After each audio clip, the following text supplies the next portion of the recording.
একটু শুনে এখন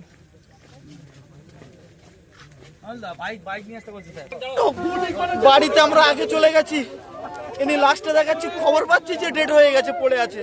এসে দেখছি যে গুলি হয়েছে আর 3টে কোপ আছে। কি অবস্থা আপনারা দেখেন না। এর নাম কি?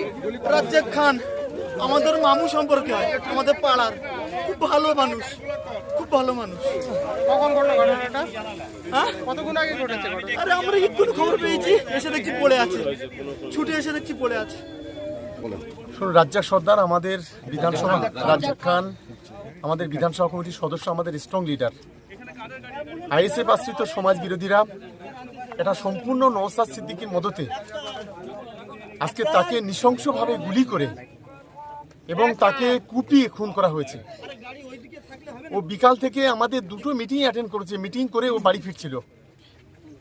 আসলে ভাঙড় বিধানসভা এলাকায় এদের অস্তিত্ব বিলীন হয়ে যাওয়ার ফলে এই আইএসএফ আশ্রিত সমাজ বিরোধীরা এই ধরনের ঘটনা ঘটছে। আমরা পুলিশকে, আমরা দিদিকে অনুরোধ করব যে অবিলম্বে এই আইএসএফ আশ্রিত সমাজ বিরোধী এদেরকে অবিলম্বে গ্রেপ্তার করা এবং তার দৃষ্টান্তমূলক শাস্তির ব্যবস্থা করা।